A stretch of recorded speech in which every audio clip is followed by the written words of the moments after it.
Hey everybody, looking awesome there. Got a big and raid right off the beginning. Thank you so much, everyone, for coming over. Got a lot of friendly faces, a lot of new faces. Hey everybody. Um, there's way too many faces to go through on there. And thank you, Biggin. Thank you for what you do for us. I really appreciate it. Hey everybody, welcome to American Courts Live. Um, First, I want to thank the mods. I don't get the idiots that want to do what they want to do on YouTube, but sometimes people just want to say stuff they want to say, and the mods take care of that. Also, thank you for the people who understand it when you get deleted. If something you say was deleted, it's not our opinion. It's YouTube. YouTube gets sad when certain words are said, and the moderators aren't going to have it. They're not going to allow it. That's what they're there for. And so, um, appreciate everybody coming out. We've got Clayton County tonight. I got one from Otsego County and one from Judge Middleton's court in Centerville. So here we're going to jump on with Judge Haywood in Clayton County. So let's see where that goes.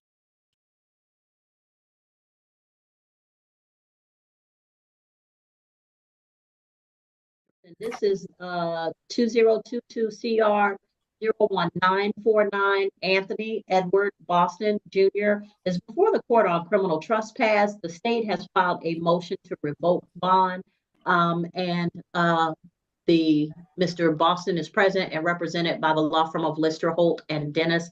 Mr. Owen Lynch is present on behalf of Mr. Boston, and the state is represented by attorney ASG Jermaine Hagler, and we're ready to go forward at this time. Yes, Your Honor. And before I swear Officer Green in, Your Honor, I would like you to take judicial notice that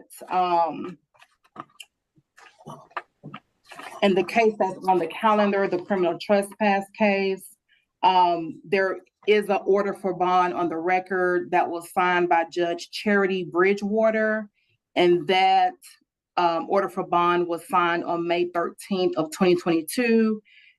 And in that bond order, the defendant was to stay away from Cassie Benz and was to also not violate any laws while on bond.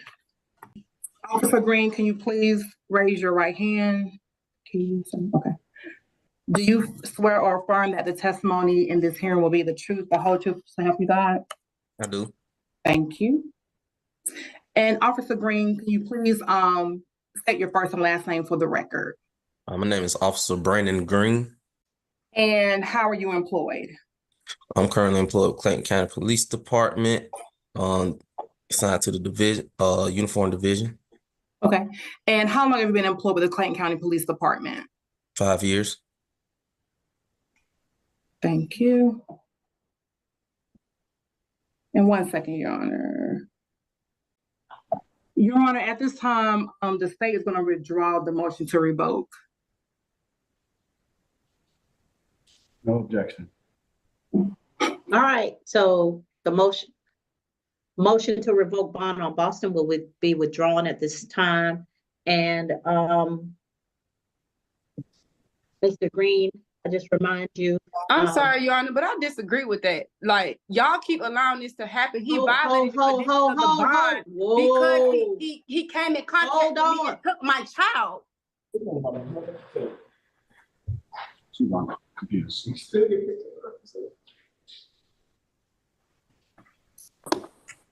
Ms. Benz, I want to unmute you, but the problem is when you were in court, I remember telling you that there were certain things that you needed to do that you have not done. If you believe that a crime was committed and he interfered with custody of your child, you need to file a police report and ask for a warrant. Or you can go to the Superior Court if you all have an agreement about custody and visitation. There is no agreement, and he violated the conditions of the bond. I am suing y'all. I am suing y'all. He has contacted me and threatened me several times, and you keep allowing this man to walk. My son is a part of me. He has no custody in the state of Georgia at all. At all. DFAC emailed y'all and told y'all they did not give him custody of that child. They've been looking for him, and he has not complied in giving an address to where the child even is.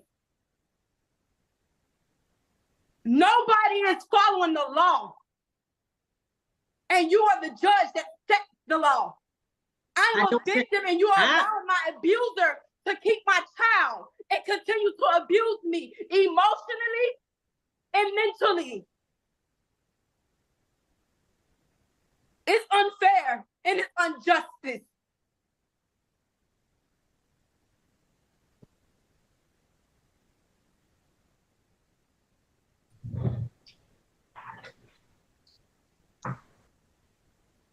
All right. Ms. Benz, courtroom 304. Ms. Hagler, we're going into a breakout room. Yes, Your Honor.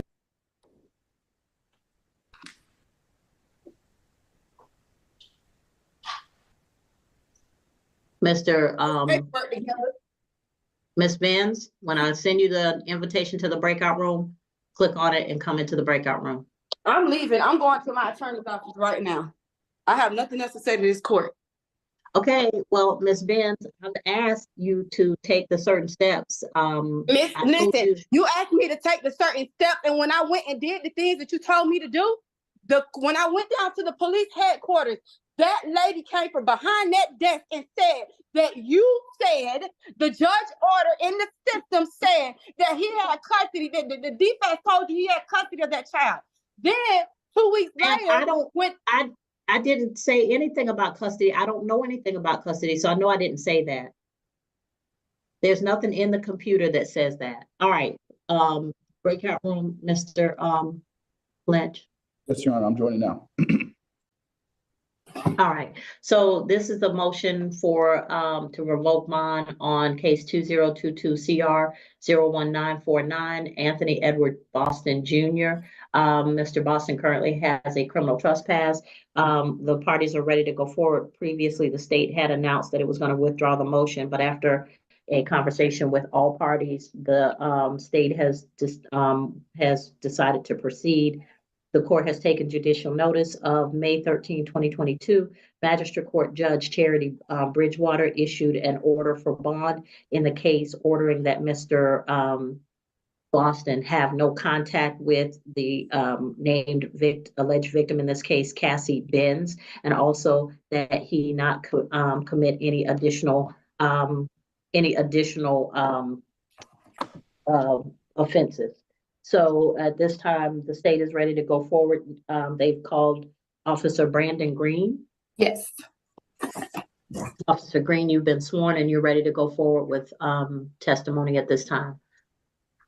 All righty, go ahead, sir. Thank you, Your Honor. And were you employed with the Clayton County Police Department on November the 29th of 2020? Yes, ma'am. Thank you. And are you post-certified and credentialed? I am. And were you dispatched? And what was the nature of that call? I responded to that location at the Chuck E. Cheese establishment in reference to a domestic disturbance. Do you know what was specifically said regarding the domestic disturbance? Yes, Miss Benz was having a birthday party for her and Mr. Anthony's child that they share together. I made contact with her. She advised that they got into an argument about Mr. Anthony bringing his girlfriend to the party against her wishes, so they stepped outside, to where she then stated that he started becoming irritated and irate and knocked the birthday cake out her hand, and then proceeded to shove her on the ground where she scraped her elbows before he hopped in the car and drove off. Okay. And do you see the defendant in this case today? Yes, ma'am. I believe that's him. And can you just identify what article of clothing he's wearing? If I can get the screen to large up. That's the gentleman standing in the courtroom right there behind his attorney. Okay. And what color is he wearing? I'll make this screen bigger. It's a collar shirt. It's hard for me to make out the color. It's a light colored collar shirt. Okay. Your Honor, the record reflects that Officer Green has identified defendant for this motion to revoke bond hearing. Record shall reflect that. Thank you. During your investigation, you say you spoke with Miss Cassie Benz. Is she the victim in this case? Yes, ma'am. Okay. When you spoke with her, describe her demeanor. How was her demeanor when you spoke with her on that day? She was upset. She appeared to be in like an emotional distress state. Mhm. And, she had the bruises and marks on her elbow. Okay. Did she indicate to you how she received those bruises and marks on her elbow? Yes, she advised that she received them from Mr. Anthony when they had stepped outside, where things went from a verbal argument to a physical altercation, where he had shoved her on the ground. And when you arrived on the scene, was the defendant there? No, he had already left the scene. Okay. Were there any other witnesses to the scene that you spoke with on that day? No, there was no witnesses once because they had stepped outside away from the party. Okay. And how did you conclude your investigation? By determining Mr. Anthony as the primary aggressor, and then I went on to obtain warrants for family violence battery. Did you obtain any other warrants on that day? Just the one for the battery. Okay. Any other warrants besides that one on that day that you obtained for the defendant? No, I only took out the battery warrant. Okay. And why did you obtain the warrant for the battery, family violence? Because of the physical altercation where physical contact was made and she had received the visible injuries on her elbows. Okay. And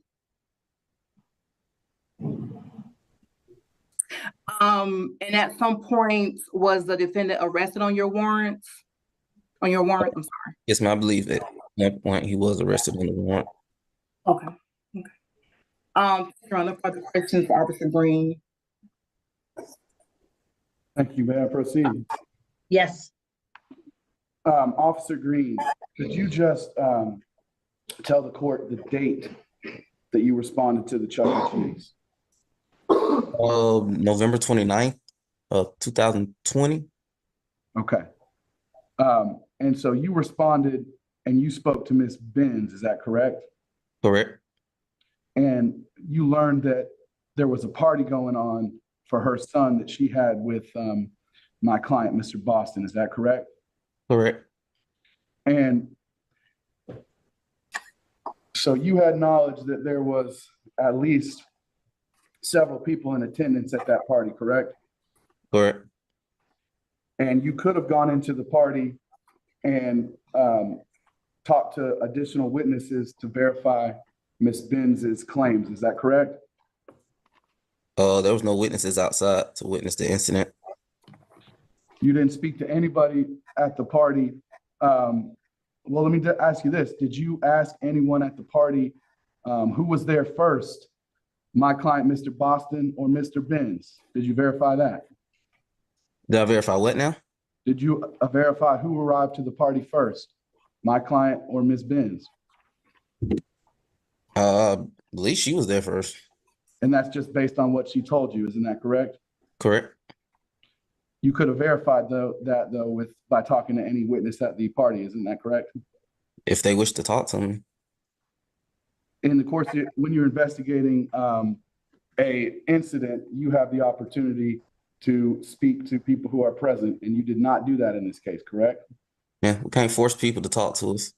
I understand. Ms. Benz told you that the altercation started when she saw Mr. Boston's new girlfriend. Is that correct? You advised did what now? Ms. Benz told you that she was upset because of Mr. Boston's girlfriend being present at the party. Isn't that correct? Yeah, that's what the verbal argument started at.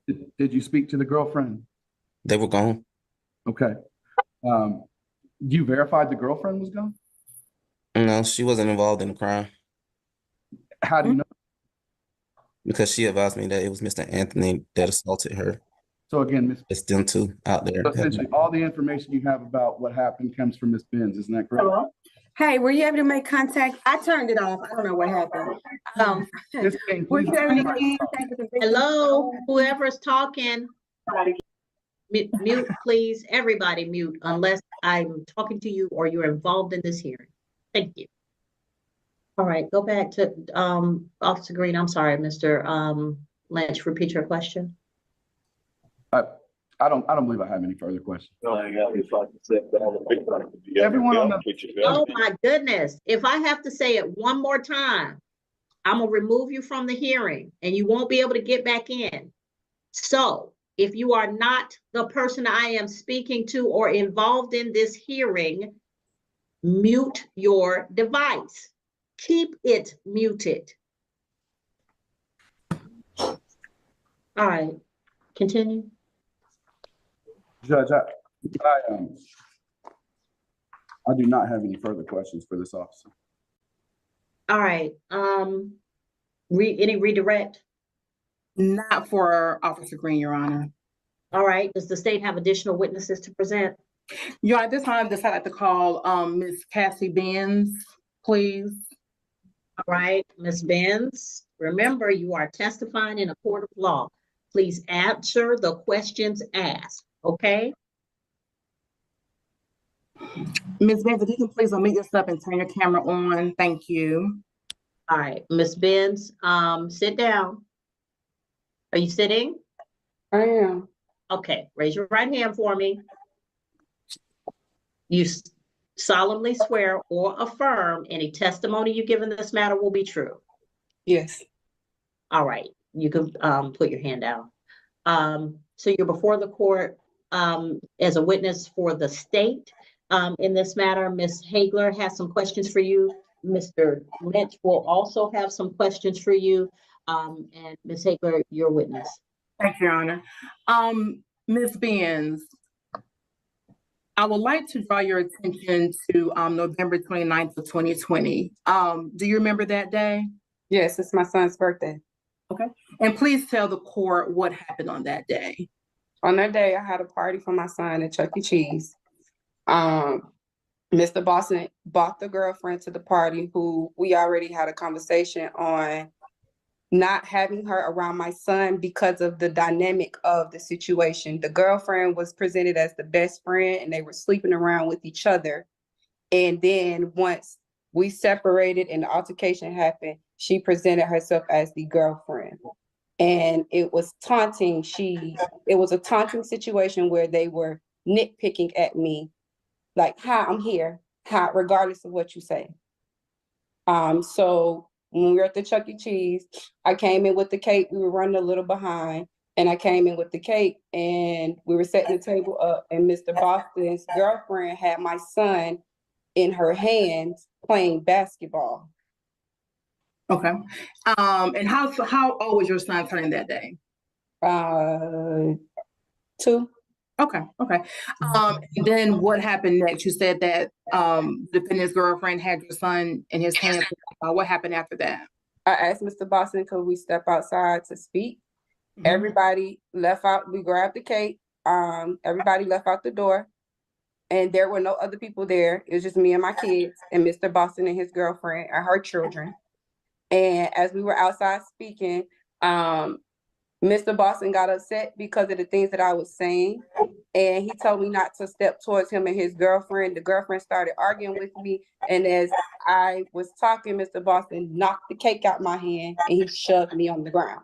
And they got in the car, he grabbed my son and they left.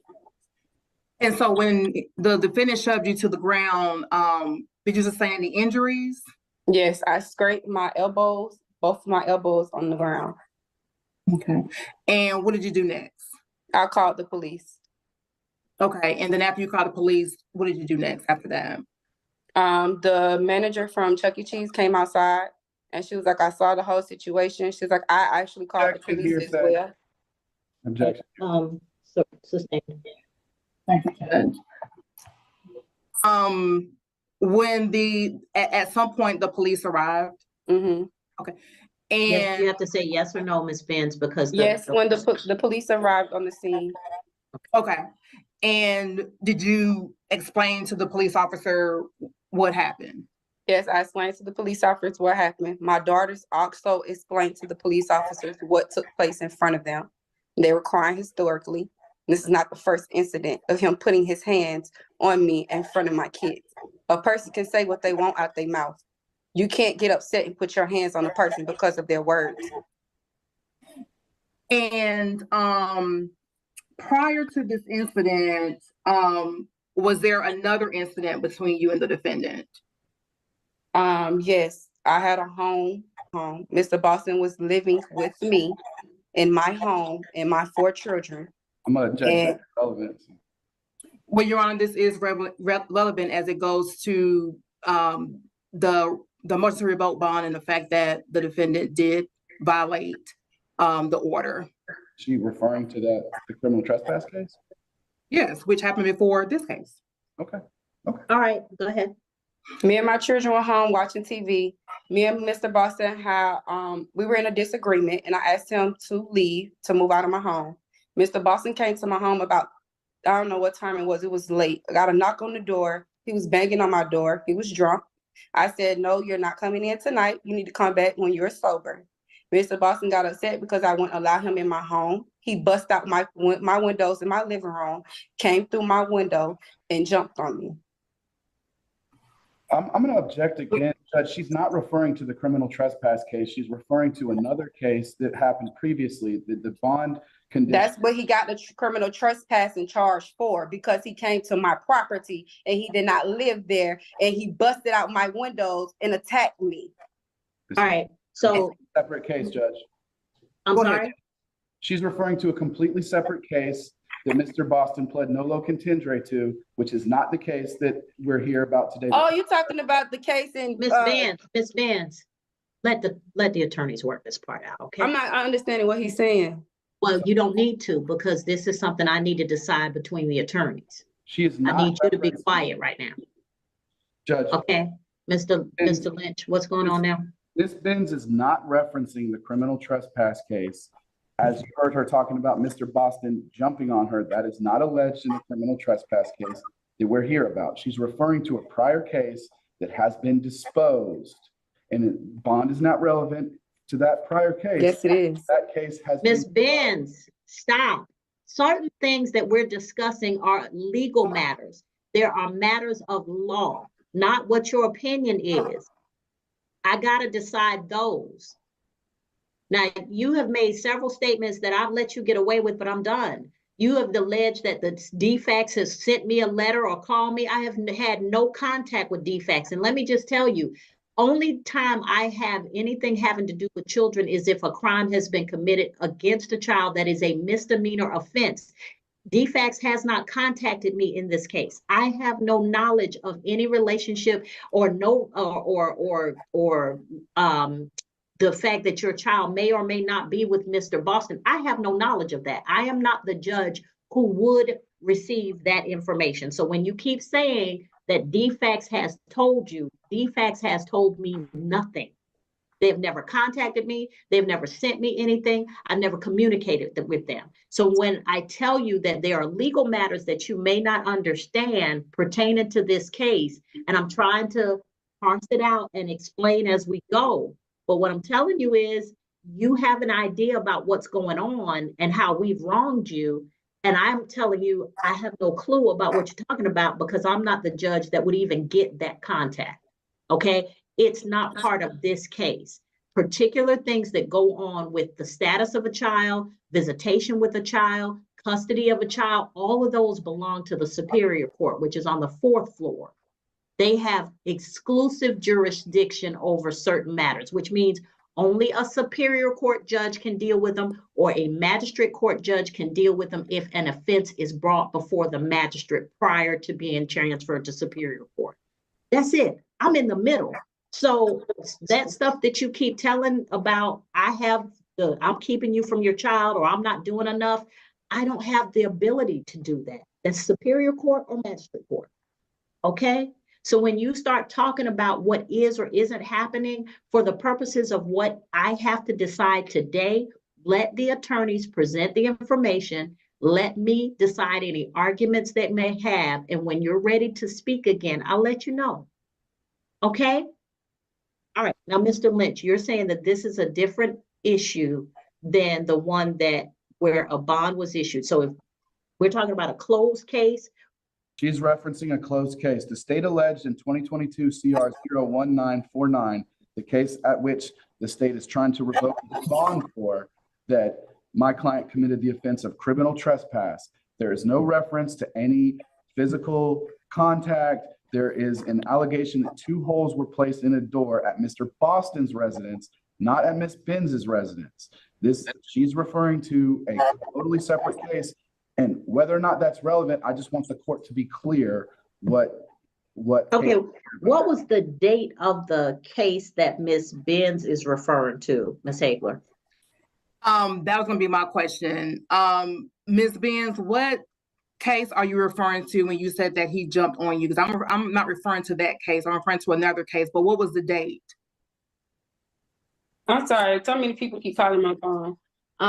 This was in 2019, and the home we shared was not Mr. Boston's home. That was our home where all our children lived.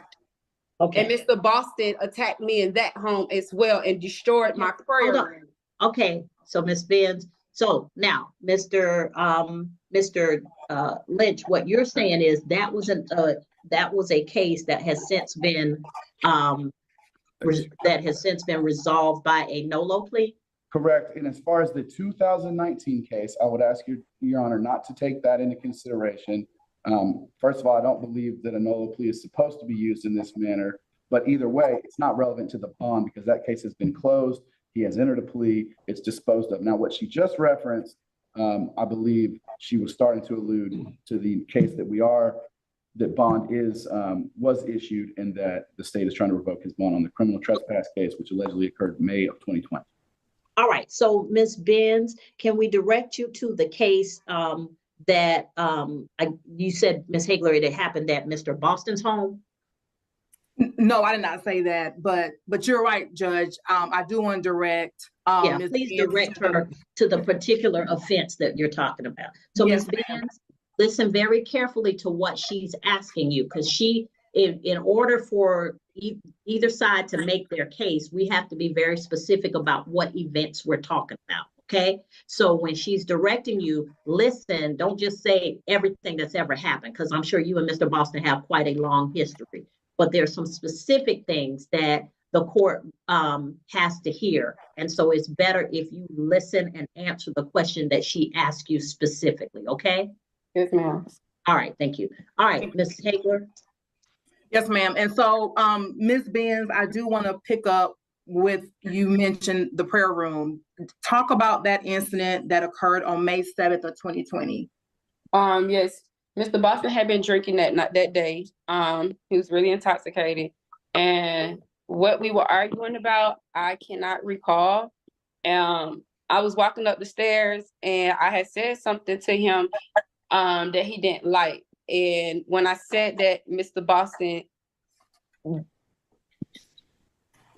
struck me in the hallway. We started fighting in the hallway. And after we were fighting in the hallway, Mr. Boston proceeded to go downstairs into our den area, into a room that I turned into my prayer room, where I have my prayer area where I pray, and I have certain things in that room. And he went down there and destroyed the room. He flipped over all the bookcases that I had, all my ancestors' pictures. He broke them. He broke the vessels that I received, the way I practice my religion. He broke everything in that room. He destroyed it.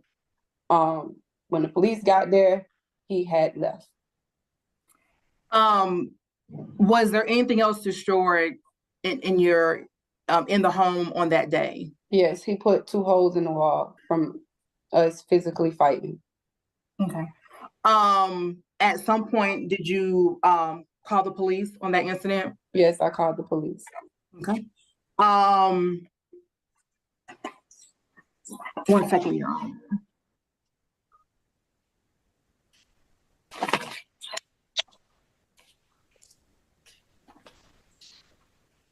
And did you record or annotate any of the damages in that incident on that day? Yes, I have pictures of the damages. And can you please specify what the pictures are of? Yes, the pictures of the holes in the wall in the prayer room. The damages to the prayer room.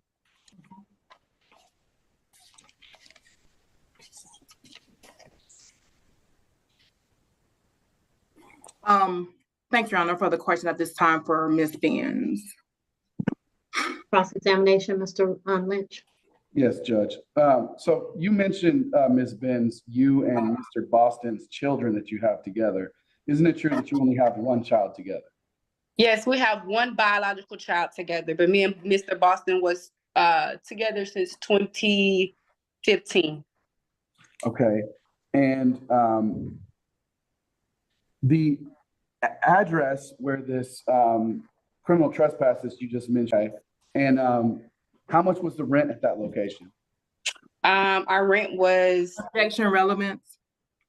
She claimed that she lived at the location. I'm a resident at that home, and it's a valid. As long as I receive mail there, I'm a resident of that home. I don't have to pay a bill there as long as I receive mail there, sir. That's Okay. So just to clarify, Mr. Boston paid all the rent and allowed you and your 3 children to live there for free. no, he did not pay all the rent. Me and Mr. Boston went in on bills together. Okay. So on the incident where he allegedly put holes in the wall, you said that he jumped on you in that incident? Yes, sir. You wrote a sworn statement in that incident in the police report, isn't that correct? Yes, sir. And in that sworn statement, you didn't make any mention of him making any physical contact with you whatsoever, isn't that correct? Can you read the sworn statement, sir? I sure can. At the date top, it says May 7th, 2020, time 7:42, name Cassie Bria Danae Benz. Starting from the beginning, Anthony Boston Jr. and I got into a verbal disagreement about the children coloring all over the walls while I was in the bathroom doing my hair. The argument led to Anthony Boston Jr. snapping, punching the walls, and destroying my prayer room. He crushed my spiritual tool, which is called an egun pot, as well as my altar I built for my ancestors, being very violent in front of my kids. I called 911 and he fled the scene. Why is there no mention of physical contact? Because when Mr. Boston came up the hallway, I was in the restroom doing my hair. He got upset because our son that we shared together, and at the time, my 3-year-old daughter, they were coloring and they colored on the wall. So he got upset and started snapping and talking to the kids crazy. And I told him not to speak to the children like that. And when I said what I said to him, he got upset and he mushed me into the wall. That's how the door hit the wall and put the hole in the door, in the wall. Why didn't you include that in your statement? I did. And that's, if you have the officer, they had it recorded. You can pull the recording up, the video from the officer's camera. Yeah, you are aware that the officer does have a body cam recording, right? Mm-hmm. Okay. No, you have to say yes or no, Ms. Smith. I am aware. Now, I want to move on to the 2020, November 29th, 2020 allegation that you mentioned that happened at the Chuck E. Cheese. Isn't it true that you found out that this party was going on while the party was already going on? And No, sir. Boston was already there. Isn't that true? That is not true. You said you arrived late to the party in your earlier I testimony. set up the party and asked him to bring my child, to drop my child off at his party. He brought the girlfriend and her 3 children who were not allowed to be around me because she kept telling him my child was autistic and my son is not autistic. She don't even want my son at his house, at her house. My son can't even go to her house when he's there. Ms. Benz, Ms. Benz, you're not answering the questions he's asking you. I'm just saying he's trying. Not just saying. I need to know specific. I set the party. I set the party up. Okay. Did you pay for the party? I paid for my children to play. I put money on their cards for them to play at the Chuck E. Cheese. Okay, who called and said, hey, can I reserve a party room? Is that the way it works at Chuck E. Cheese, or do you just go? You could just go, and if they have a table available, you can, grab the table, order the pizza, set a little table up if you want to, or you can do a birthday party package where they set a big table and an area up for you. Unfortunately, at that time, I could not afford that. Okay, so you all just were gonna go there and celebrate once you got there. Yes, ma'am. Okay. All right, go ahead, Mr. Lynch. So, Ms. Benz, when you arrived, Mr. Boston was already present at the Chuck E. Cheese, isn't that correct? Yes, Mr. Boston was there. Mr. Boston was there. And you knew that he was there, correct? No. You said you were upset because he was there with the girlfriend that you didn't know. So No, we know her, but we knew her as the best friend. Mhm. They were sleeping together behind my back in my home. So it's your testimony today that you didn't know that Mr. Boston was at the party at the Chuck E. Cheese's? I didn't know the girlfriend or him was there when I arrived. No. You didn't. You knew he was coming, Yes. and he was expected to bring your child. The child was expected to be dropped off. Not Okay. him, not the girlfriend, just the child. Okay, but when he came, when was the first time you knew that he was there and that the girlfriend were there? When I came in, I set my table up, and when I turned, Mr. Boston and the girlfriend was already in the corner with my son. Okay. But my son was supposed to be dropped off to me. Okay, so when you said he was supposed to be dropped off to you, were you supposed to get there? Mr. Boston was gonna call you and then bring your son to you? Yes, so when I got there, someone was supposed to bring Amir to the location, to the And when party. you say someone, who was that? Either his mom, his sister, because we weren't supposed to be in contact with each other. Okay, so did his mom come to the party? Nobody came. No. So it was just Mr. Boston and the girlfriend Yes. and her children. Yes. And at the time you said y'all weren't supposed to be in contact. Were you aware that there was a no contact provision? I was not aware of the no contact provision. I was just aware that from the previous situation that, me and him, we don't do good with trying to figure things out between each other. And for my safety, the kid's safety, and his safety, let's just try to find somebody else to communicate through. All right, and these arrangements, did you make them by phone or text message? By phone. Okay, so you had spoken to Mr. Boston. Mm-hmm. Yes or no? Yes. I'm sorry. Okay, so you spoke to Mr. Boston and y'all agreed that your son would arrive at the party. Yes. What time was your son supposed to arrive at the party? I can't remember exactly what time. I can't recall the time. Okay, was it day? Was it evening? It was it was probably about 3 o'clock. I'm gonna say about probably 2 or 3 o'clock in the afternoon. Okay. And how many people were you expecting at this party? My sister, two of my sisters.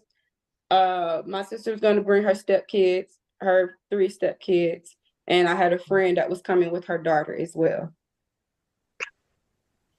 And had they arrived by the time that Mr. Boston was there? No, when I arrived, I had texted everybody, told them I was there, and everybody was en route.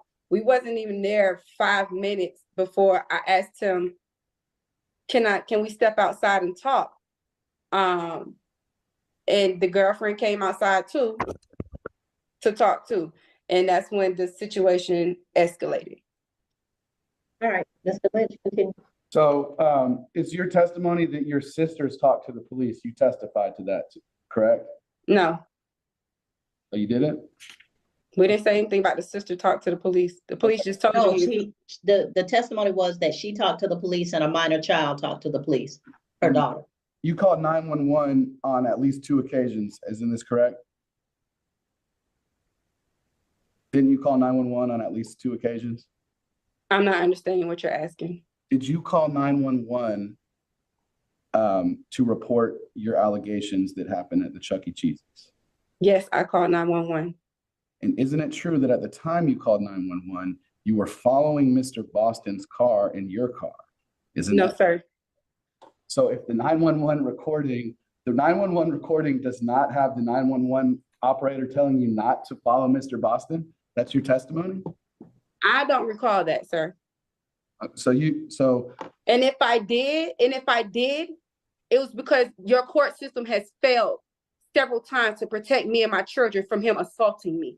So I wanted to make sure that they had a tag number or something to be able to serve Mr. Boston so that I can receive justice for a person not knowing how to control his anger and have self-control over himself. I can say whatever out my mouth. I can say whatever out my mouth. All right, If I don't put my hands on you, don't put your hands on me. Ms. Benz, you're being non-responsive, which means that you're not answering the I question just that was answered his asked. question. Yeah, but then you went into this rant about people putting their hands on you. He asked you whether you followed the car or not.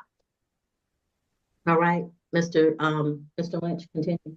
So at first you said you didn't follow the car, you didn't remember, but now you're explaining that you followed the car to try to get a tag number. Why did you make a false statement to the court just prior to the first question? I said, I'm sorry, you know, this case happened in 2020, it's 2024, 4 years down the line. My knowledge of each detail of how the situation and what happened and took place there, sir, is fuzzy, okay? And let me ask you this. You mentioned controlling anger. Do you ever have any issues controlling your anger? No, I haven't. Okay. Excuse me. Isn't it true that you tried to attack Mr. Boston's girlfriend at this Chuck E. Cheese's? Objection relevant. Okay. I'll move You on. can pull the security camera and you can see everything. Okay. All right,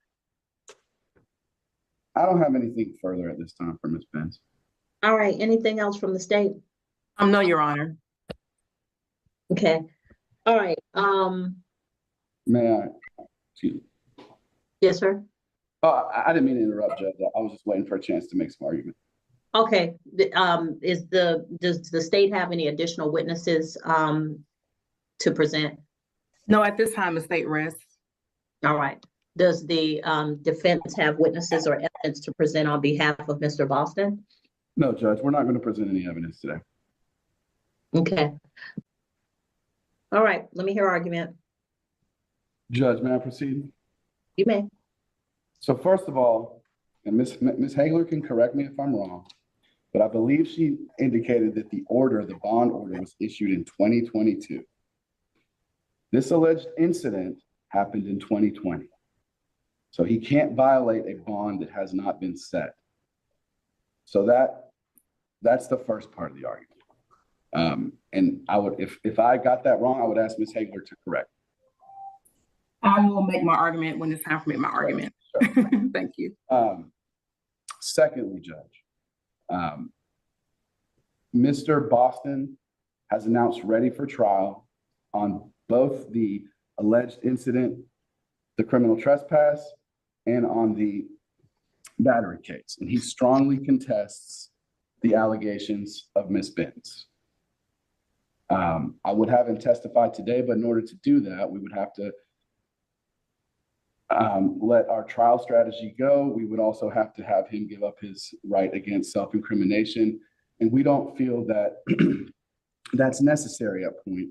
However, Judge, from the testimony of Ms. Benz, it's pretty apparent that she voluntarily had contact with Mr. Boston at the Chuck E. Cheese's, number one.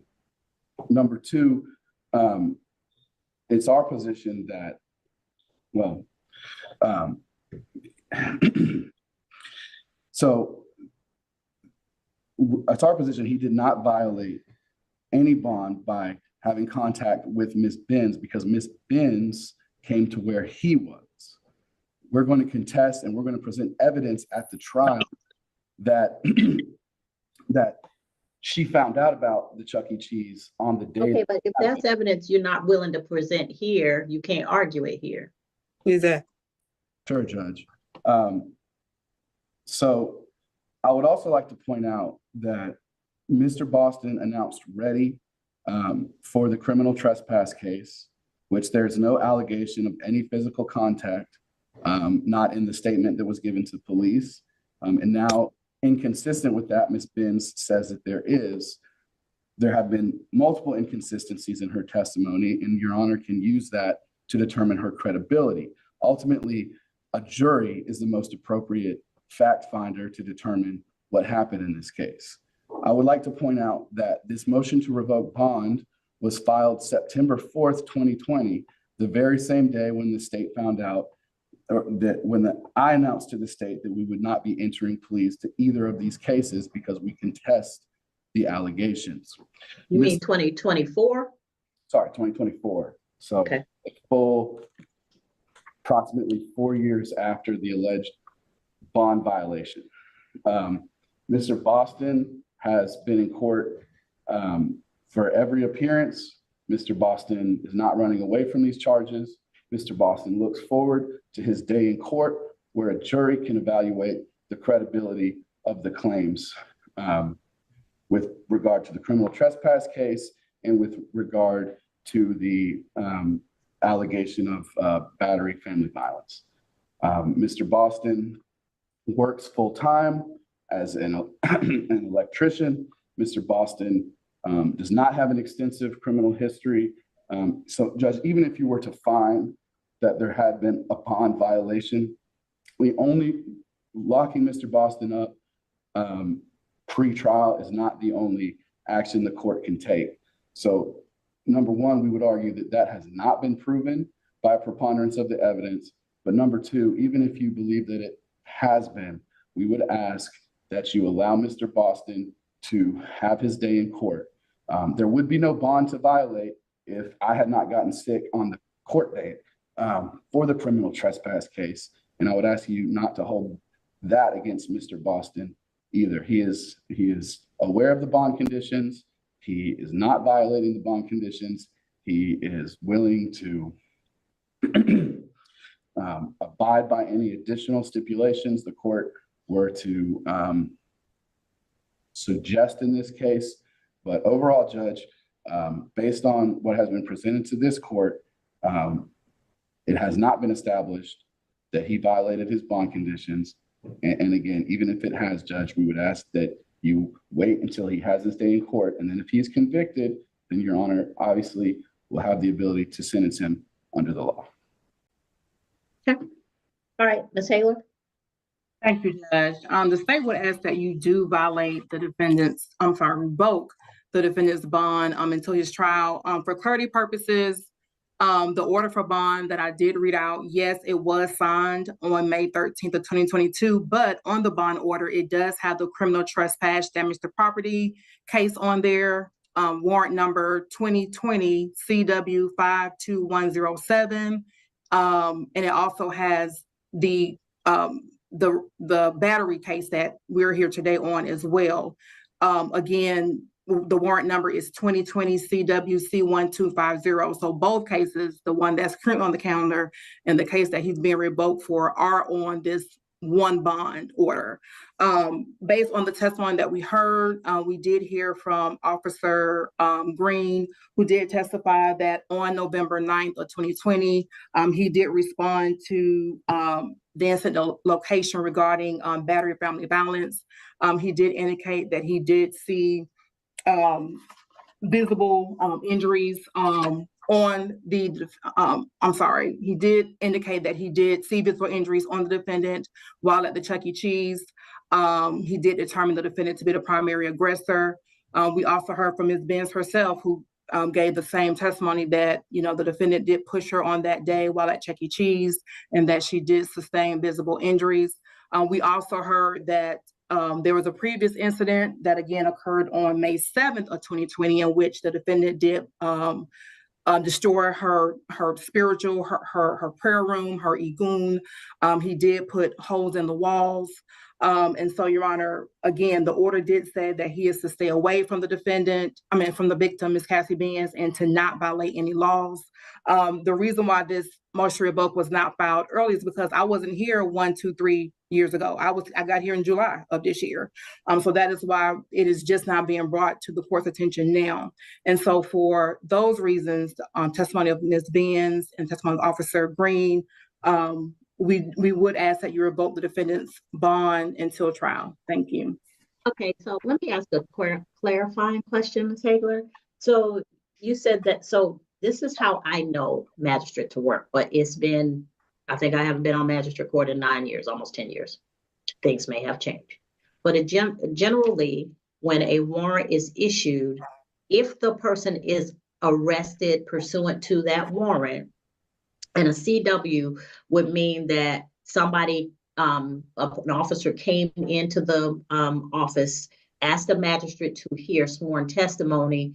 The magistrate then types up the warrant, and at that point, the officer can proceed on that warrant. It is not one where the officer was present at the time the offense happened, which would have been a CAA, which would have been a warrantless, a WAA, or warrantless arrest affidavit.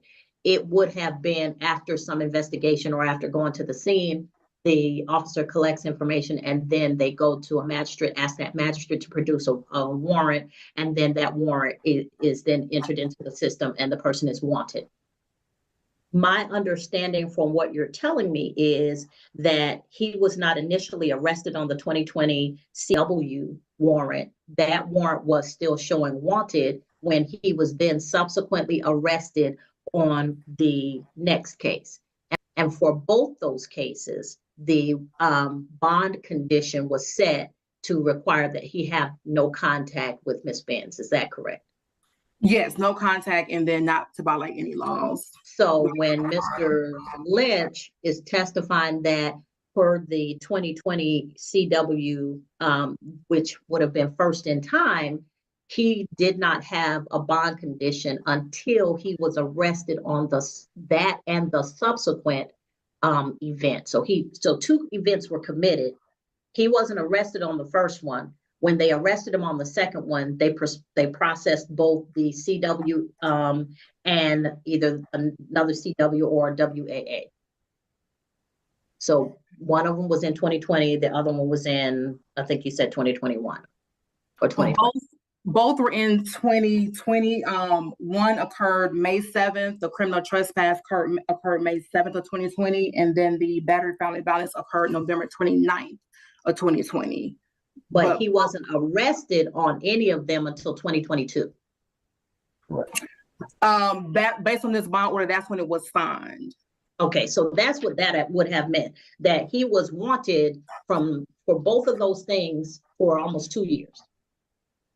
And when he was finally arrested on those two offenses, the court then had a first appearance hearing where he was given notice that he was not to have contact with a particular person, Ms. Benz, or go to a particular location possibly. That's what appears from this warrant, from this order for bond. Sorry. Okay, so, and this is where Ms. Benz is about to lose it, but Ms. Benz, let me explain to you what happened. So he had warrants that were out there, but he wasn't arrested. He wasn't arrested until later, and when he was arrested, then at that time, he was given notice of the bond conditions. I can't hold him responsible for bond conditions that weren't even in place at the time, or he didn't have knowledge of at the time. And so even though both of those events took place one after the other, had he been arrested on the first event and given a first appearance and been told that he had bond conditions, then I would be able to hold him accountable because he is knowledgeable that these bond conditions exist and you're not to have any other offenses and you're not to have contact with this particular person. Number one. That case y'all won't allow us to talk about in the courtroom. They told him. Ms. Benz, it doesn't matter whether you're allowed to talk about it or not. What I'm saying is the state of the bond conditions is until a bond condition is served upon the person and they're given notice that this is what you cannot do, until that hearing is held, then they're not responsible for that. So he had 2 outstanding warrants. The first warrant, he wasn't ever arrested on until the second warrant happened. When he came to Chuck E. Cheese, then they were able to arrest him on that second warrant, the Chuck E. Cheese incident, and the first warrant, which was outstanding. And at that time, he was given bond conditions. Now, if he committed a crime after that, after the date that he was given the bond conditions, which was May 13th of 2022, if there is a crime that occurred after May 13th of 2022 that he was arrested for, then I could hold him on a bond revocation. But because he was not given bond conditions until the date in question, and that predated, those 2 offenses predated his bond conditions, I cannot hold him responsible for having violated the bond conditions. That's number 1. And number 2, even though there were no bond conditions in place at the time that you all agreed to meet at the Chuck E. Cheese, you admit that you agreed to have contact with him. What set it off was Mr. I didn't admit Boston, to anything. Miss Benz. Let me finish. What you admitted that you agreed to have contact with Mr. Boston. What set it off was under your testimony is that he arrived with his girlfriend and her children, who were not expected to be there. And Miss Benz, courtroom, which he arrived with his girlfriend and her children, and they were not expected to be there. So at that point, that's what set off the encounter. But at that point, Mr. Benz was not under a bond condition from this court that this court can rely upon to hold him responsible. So with that being said and all laid out, Mr. Ben, I cannot revoke a bond condition, a bond for revocation where the condition was not in place at the time that the offense happened. So that's where that stands. And thank goodness for my knowledge as a magistrate court judge, because you got to walk this down slowly. Now, other things I want to say about this case. Ms. Benz, you are hot mad about what's going on in this situation, but you seem to be really, really because you allow my abuser to beat my son. You seem to be really, really focused on the girlfriend. And I understand that she's an irritation and an issue. About the girlfriend, I'm focused on the safety of my son. They leave him home by himself. He's called me on his. But I want to clarify certain things. 1, I've never had any contact with DFACS about this case or about the minor child. Last time in the court, I don't know anything about the minor child in this case or his situation or his whereabouts. 3, if it is an issue where the minor child is endangered, then that is an issue for the police to handle under whatever offense is appropriate at the time. I have not directed Ms. Benz to do anything but to speak with the victim witness advocate in the Solicitor General's office and to seek possibly a temporary protective order. I have not directed the magistrate court to do anything. I've not directed any other body to do anything in this case because I don't have that ability. So I am not in charge of this, the safety, welfare, or have any knowledge about where this child is. I don't have any knowledge about what the legal status of the child is, whether Mr. Boston has any right to have the child or whether he has been granted a temporary guardianship or conservative, anything. I don't have any of that because that is not before me. Okay. If there is something going on with this child, then the child, that needs to be handled through the police or superior court, the superior court of the county where the child has resided. So if it's not handled by superior court, if it's not handled by the police, it is not something that is currently before me. I can't make Mr. Boston return a child because I don't have that power. And so just to be clear, Ms. Benz, I don't have the power to do what you're asking me to do. A superior court judge might, or the police might be able to arrest, but none of what has been said here and none of the cases in front of me involve a minor child. And so I'm putting that on the record. You can sue all you want to, you can rant, rave all you want to, But none of that involves this court. State court does not have jurisdiction over those matters. None of what has been alleged has anything to do with a minor child being involved. And therefore, I'm clarifying for the record that the allegations you made against this court can't be supported.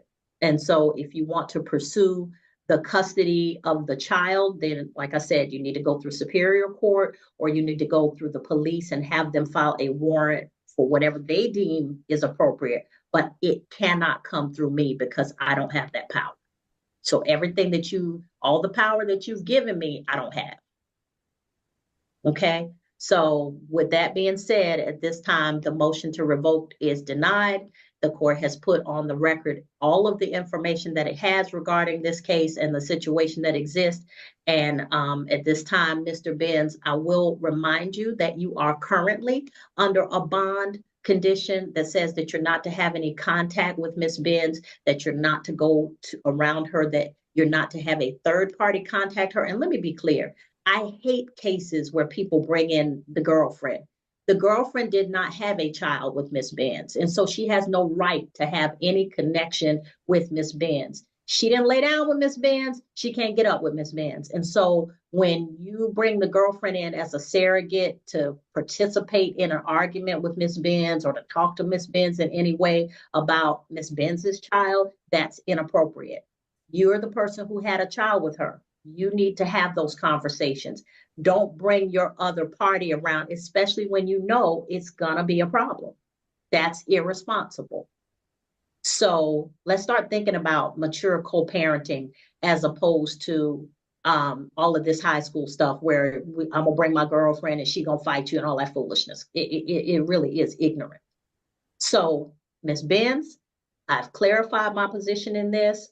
I've made my statement. I have reminded Mr. Boston that should you violate the conditions, you could be arrested until this case is resolved. You could also be charged with additional misdemeanors or felonies punishable by up to 10 years in prison, a $10,000 fine, or both per offense. And so at this time, the motion is denied, but the Solicitor General's office, per any information that they receive, could bring that motion to revoke back. And let me be very clear, it could be based on a third party contacting Ms. Benz, namely a girlfriend or some other family member or person acting on your behalf. So please tell them that they don't help you in any way by doing that. Okay, even if they're using an anonymous number, technology is such that things can be traced. Don't make them find it.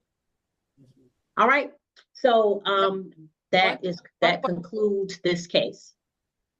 All righty. Serve him without an address for you to even for me to even do the things you're telling me to do. Ms. Benz, I can't ask him for his address. I can't compel him to give me that. Forward to get my son to even do the legal things that you're telling me to do. How am I supposed to do this? What I'm saying? Ms. Benz, let me just tell you something. Ms. Benz, if you will listen to me, let me tell you something. My mom she practices law in South Carolina, and this was a point she made to someone once. You have a child with somebody, you choose that person. If you got a child with somebody and you don't know their address, how do you think I'm gonna figure it out? I don't know him. I don't know where he's lived. I don't know his people. I don't know who he is. You have way more information than I do. I can't compel him to give me his information, and I didn't have a child with him. So that's what I say. When we're having kids with folk that we barely know. Folk are just having kids with people that they barely know. They're having kids with people that they wouldn't even marry, but they're having kids with them. And then you expect the courts to enforce a relationship that you don't even have. Judge, so I'm not going to take that abuse because she failed to have a child with the right person or to get the right information. I'm not doing that. Y'all need to be more careful about who you procreate with. I'm serious about that. Children being brought into this world in the midst of foolishness, and the foolishness just continues. And the only people who suffer are the kids. So Ms. Benz can have whatever tantrum she wishes to have, but I have made my. All right, I'm gonna jump in there. I don't ATX. I don't know if she disconnected, but what the judge said there at the last minute made all the sense in the world. People having kids with people they don't know, and then having to fight it out in court for years. Um, you know, most all of us, most all of us have gone through some sort of abuse in the past and dealt with some people that were just bad to be around. And uh, this is the bad result because the kid is the one that suffers. I'm not going to make decisions or make judgments on who the problem is. I think he should never hit her, and I think she should, control her anger. I think her anger is absolutely justified. I think her anger is 100% justified. I think the way she's going about it is useless. I think the court system is broken. In Florida, we have victims advocates who are supposed to help, help the victims in that, and there's not enough of them to go around. There's not enough good quality ones to go around, and so the victims end up having to do all this on their own, and it just victimizes them all over again. So there's in the end there's no way of doing it. You meet someone, you fall in love, you have a kid with them, and then the person changes on you. That's not your fault the person changed on you, but it's the worst situation ever. But either way, we're gonna go to a little lighter hearted one. But yeah, Jane said, really, the lesson is don't go to Chuck E. Cheese. Absolutely, Jane. That is the best message I've seen you put up tonight. Everyone in the chat gets it. In the end, there's no right answers. What was done to people is wrong. Abuse is wrong. It's never okay. But the system is broken. There is not enough people to support all the people that are getting abused in this world. We're a broken people, and we've got to keep working to make it better. And so people need to stop watching court on TV. Watch it on YouTube.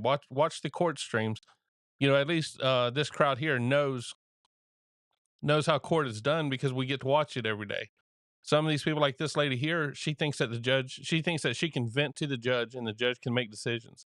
But like the judge said, if he wasn't if that wasn't a bond condition, how can he get a violation of a bond condition that wasn't there?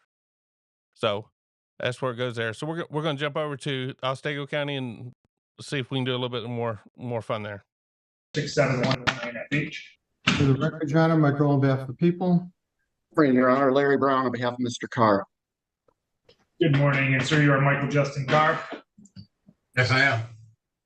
Mr. Carr, welcome. We were originally set to have you appear here in person. However, I was made aware this morning that you were lodged on potential new charges in Otsego County. So I instead allowed the attorneys to appear via Zoom, and I'm having you appear via Zoom as well.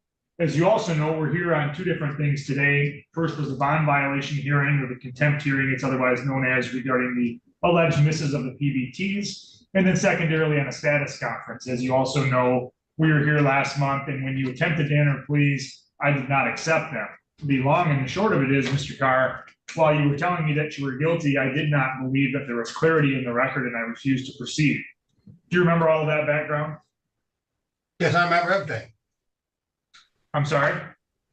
Yes, I remember everything. All right.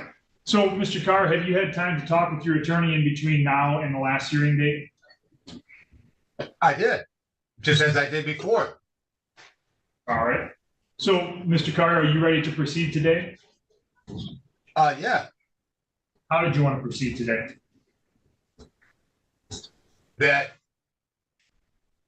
What do you mean, how do I want to proceed?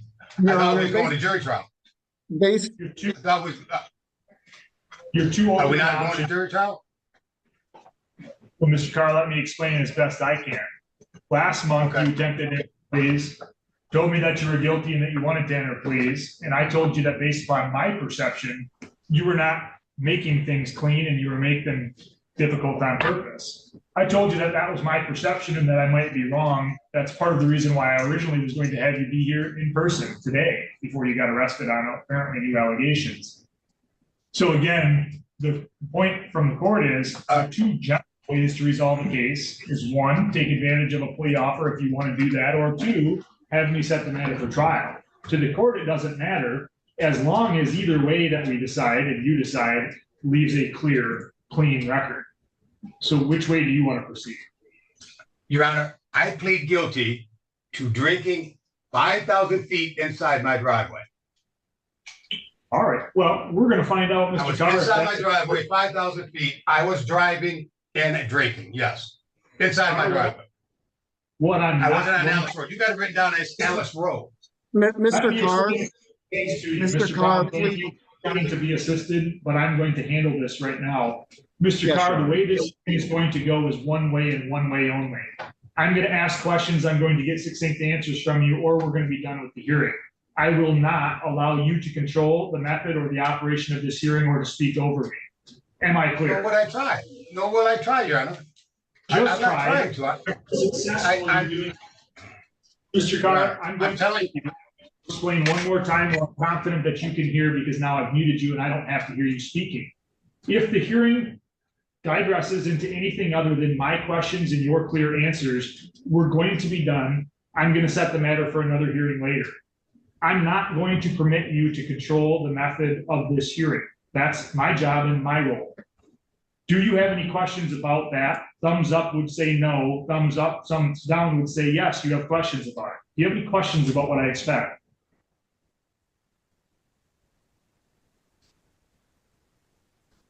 Mr. Brown, were you aware that Mr. Carr was lodged in the Otsego County Jail before I just let you know that? Oh, I'm sorry, Your Honor. Actually, we had a hearing in district court yesterday. I had spoken to him that morning. And when we actually went to court in the afternoon, he was lodged. So it was very, very recent. Well, I guess the point was, I didn't know if you were aware of it or if it affects how you wanted to proceed today. Does it affect? I was aware of it. I actually did have a conversation with Mr. Carr last evening. It was my understanding that we were going to enter a plea today. All right, well, I'm going to hear from the prosecutor and from you first, then I'm probably going to unmute Mr. Carr and we're going to see what he wants to do. Can you outline for me what the terms of the plea agreement are? Yes, Your Honor. He would be pleading to count 1 as a third offense and count 2 as well as the habitual 4th offense would be dismissed. Is that an accurate statement of the plea offer, Mr. Roloff? It is with the addition of the $200 blood test reimbursement fee to Michigan State Police. That is correct. All right, so I'm going to hit the button asking you to unmute through the Otsego County Jail there. So jail staff, if you could assist me with that by hitting the unmute button.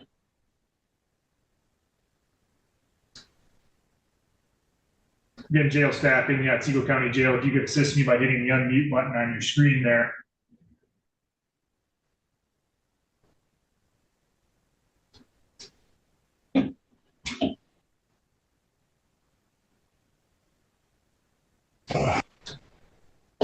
Mr. Carr, did you hear the things I've said so far?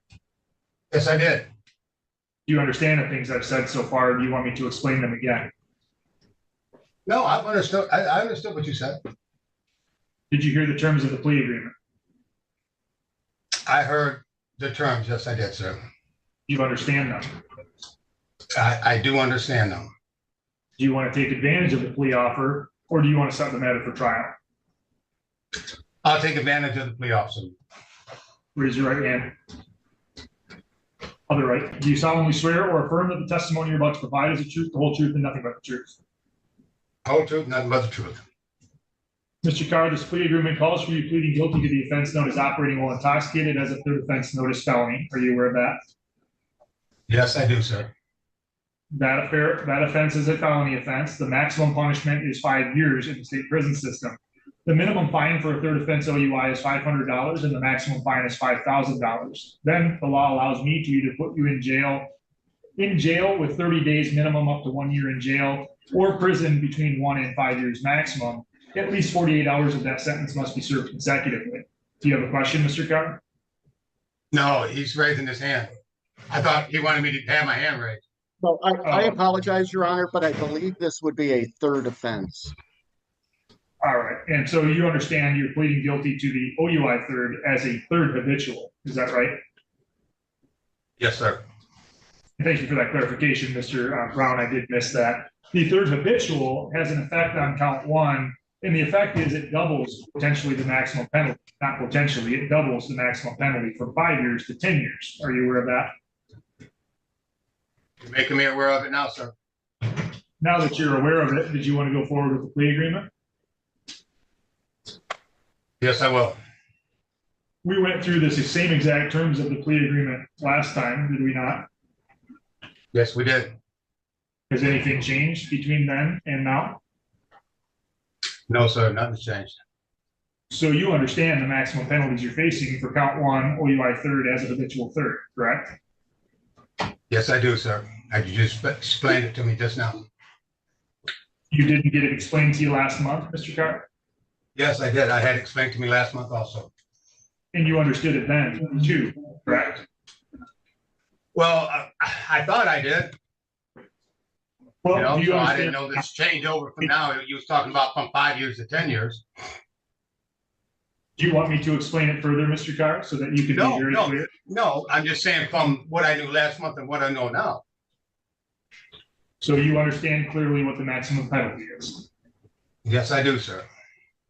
You also need to be aware that the court can order you to engage in 60 to 180 days of community service. I can order you to engage in rehabilitative programs, and I can order the cost of prosecution and order you to reimburse the government for emergency response.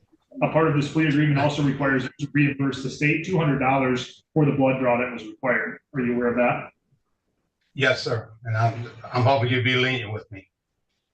I don't know what that means, so why don't you tell me what you think that means? I said, I'm hoping that you would be lenient with my sentence. Well, no part of this plea agreement has mentioned the word sentence, and that's because No, part of it hasn't. You were talking about work pass, and you were talking about the programs. I was referring to the programs on work programs and stuff like that, sir. Mr. Carr, the requirement that I have as a trial court judge is to make you aware of the possible penalties of a plea. That's what I'm doing. You need to understand that a sentencing hearing is a separate hearing entirely from a plea hearing. What I do at the sentencing hearing will be clearly explained to you, the reason I choose whatever penalty I choose, if I choose a penalty at all, and I'll explain that on the record at the time of sentencing. But nothing in this hearing has anything to do with your sentencing. This is a plea hearing. Do you understand? And I gave my plea. You have not. Plead guilty, sir. You're making it difficult to get a plea, Mr. Carr. That's why I'm taking breaks to go through things to make a plain, clean, and clear record. No part of this case today has anything to do with sentencing. Are you aware of that? I understand that. You need to be aware that if you plead guilty to the count one operating while intoxicated as a third offense notice felony, the benefit of the plea agreement is that then the prosecutor dismissed the habitual offender fourth offense notice. The prosecutor would also dismiss the second subsequent offense notice and the operating while license suspended, revoked, or denied charge. Are you aware of those benefits of the plea agreement? Yes, sir. Understanding then both the benefits of the plea agreement as well as the maximum penalty that you could face for count one as a habitual third, how do you plead to operating while intoxicated as a third offense notice? Guilty, sir. How do you plead to being a habitual offender third offense notice? Guilty, sir. If you plead guilty, you lose all of your current trial rights and you lose any automatic right to appeal. So that means following a guilty plea, you would no longer have any automatic right to appeal. You would have to instead seek what's called leave to appeal. Are you aware of that? Yes, sir. Trial rights that you would lose include the right to be tried by a jury of your peers, the right to be presumed innocent until you're proven guilty, and the right to have the prosecutor bear the burden of proving your guilt beyond a reasonable doubt. At your trial, you would have a right to have the witnesses against you appear and to see, hear, and question them, and you would have the right to have the court order any witnesses on your behalf to appear at the trial. You'd have a right to remain silent during your trial and not have that silence used against you, and you would have the possibility of testifying if you wanted to at your trial. But if you plead guilty, those trial rights are gone in this case. Do you understand that? Yes, I do, sir. And because you're But I giving up thought your we right, took in a plea. Well, I already gave you my plea, sir. we're not there yet, Mr. Carr, and we're not there Oh, because I have stopping the proceedings, which are required as a matter of law, to explain things to you. So if you just listen to the questions I'm asking and then answer them, I am listening. perhaps you're going to get through this proceeding. If you continue to interrupt and ask or say things that are not responsive, I'm going to have to address them. That's going to slow things down. That's not going to be to your benefit. It's going to be to your detriment. One of the things that happens if you enter a guilty plea is that you will no longer be able to challenge things that you otherwise might have been able to challenge if you did have a trial. Do you understand that? Yes, I do.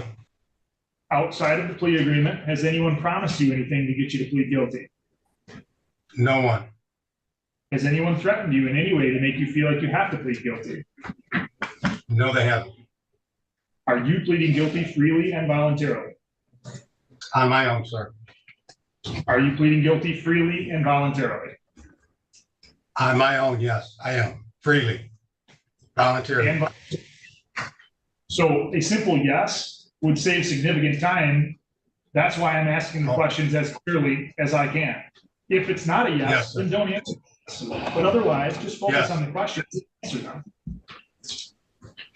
Do you Yes. understand that if you're a guilty plea and tell me that you're guilty, you're not going to be able to later change your opinion and tell me that you're not guilty? Could you say that again? You cut out a little bit there. Do you understand that if you enter a guilty plea and I accept it, and you tell me that you're guilty, you won't be able to change your mind later and come back and try to claim that you're not guilty? No, I understand that fully. Yes. Are you pleading guilty in this case because you are guilty? Yes. With respect to the charge of operating while intoxicated, is it true that you were here in Otsego County on or about March 18th of 2024? Yes. On that date, were you operating a motor vehicle? Yes. Was that here in Otsego County?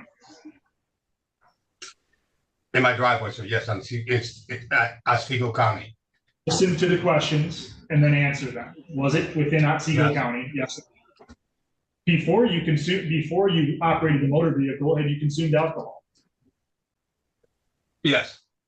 How much alcohol? I don't know, sir. Probably 3-4 beers. I was in the pole barn. So as a result of consuming those 3 or 4 beers, do you agree that you were intoxicated? Most definitely, yes. Did you take a blood or breath test? I'm sure I did. I don't remember the scores though. Counsel, can you help me out with a stipulation regarding what the blood draw result was? Yes, Judge, I believe the parties would stipulate the result of the blood draw was 0.159. I believe that is correct, Your Honor. Mr. Carr, did you hear the terms of that blood test result? Yes, I did. Do you have any reason to dispute its accuracy? No, I don't. So again, do you agree that you were intoxicated at the time you were operating the motor vehicle? Yes. And do you agree that the place that you were operating the motor vehicle was indeed open to public? Yes. Was it generally accessible by motor vehicles? Yes. That's what a driveway is made for.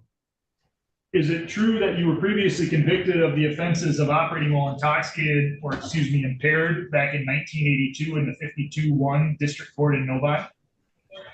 I'm sorry, you cut it out again. Can you say it again?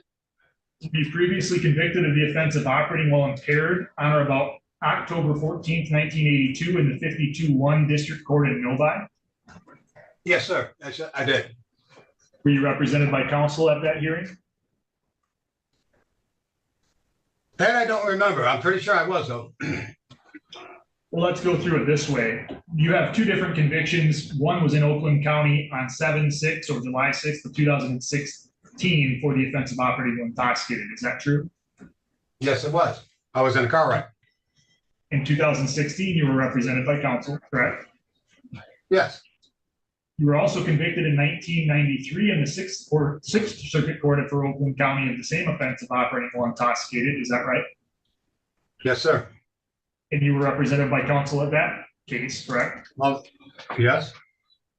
Is it true that prior to the offense date here, so prior to March 18th of 2024, you had been convicted of at least 2 felony offenses?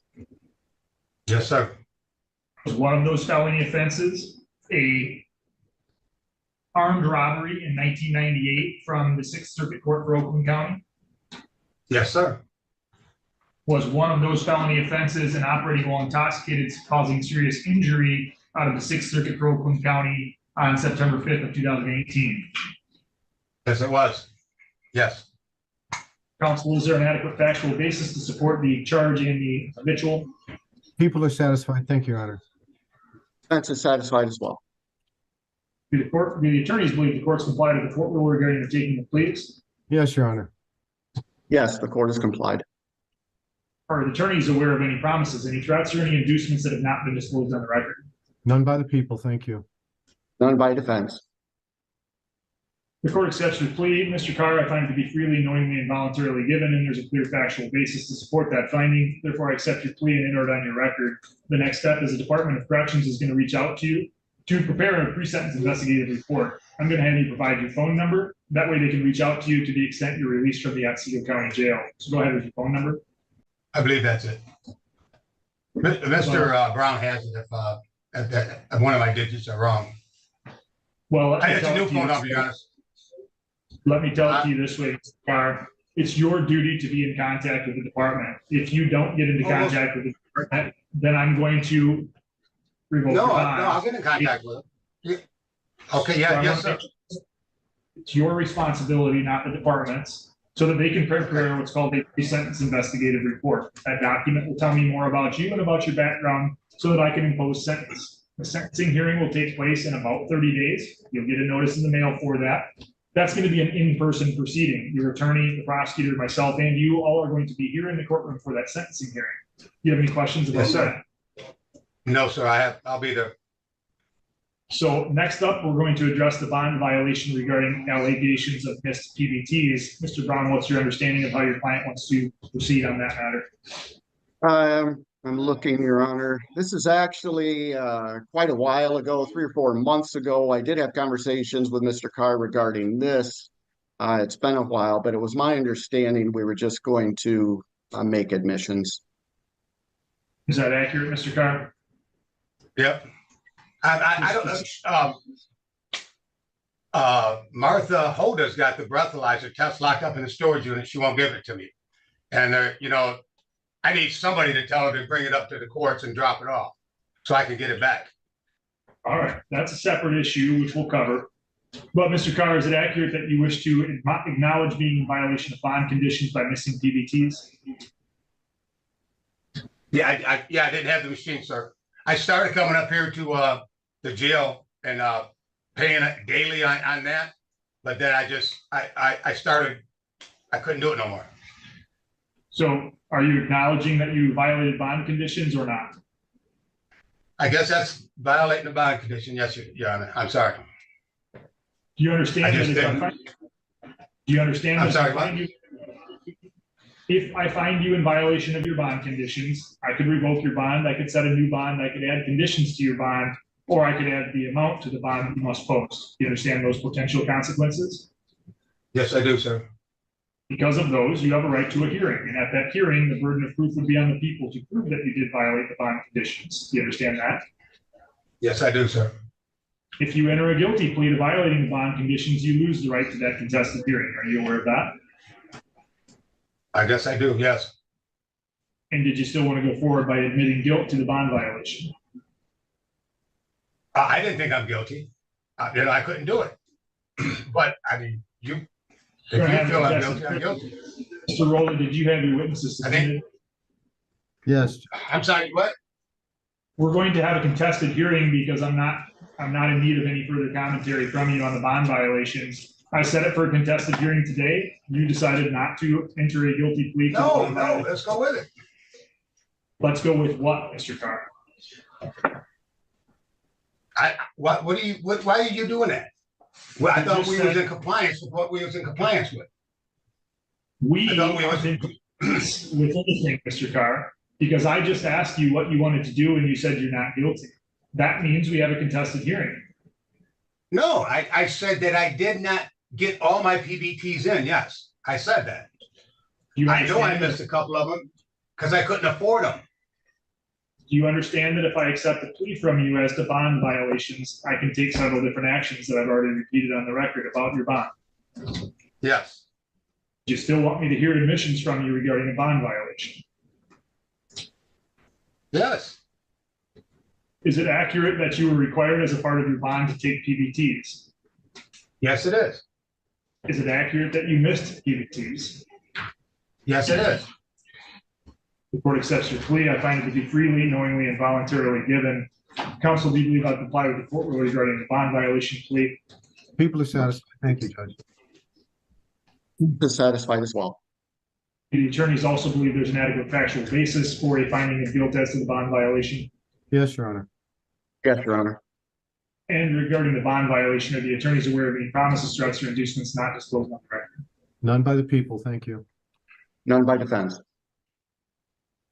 The court issues a sanction of bond revocation relative to the bond violations. I'm not confident that without that, there's any reason to believe that you would either comply with bond conditions in the future and or frankly appear in court later. I also have a concern unresolved as of yet about why you were arrested last night. I'm not deciding to revoke bond based upon those things, but it is something that gives me additional concern. So bond is revoked. I will see you at your sentencing hearing. Do you have any questions, Mr. Carr? No, I don't, sir. Thank you very much. Mr. Brown, do you have any questions? No, Your Honor, thank you. Mr. Rolla, do you have any questions? No, Your Honor. The court will get an order to the Otsego County. All right, everybody. I think that's about it for tonight. I had a Judge Middleton one, but it's almost a little as dry as this one, so I'm gonna go ahead and get that out of there. Thank you so much, everybody, for coming over and watching. We had a pile of people in here tonight. Still got a pile of people, so thank you guys so much.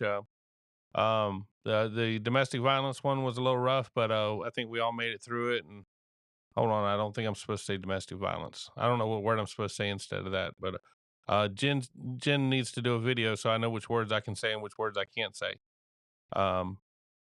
Jen was asking about Linus about having some other Linus bailed out on us a little bit ago. She for some reason it's 3:30 in the morning there and she thinks she needs to sleep. I'm not sure what's going on, but we'll get on to her.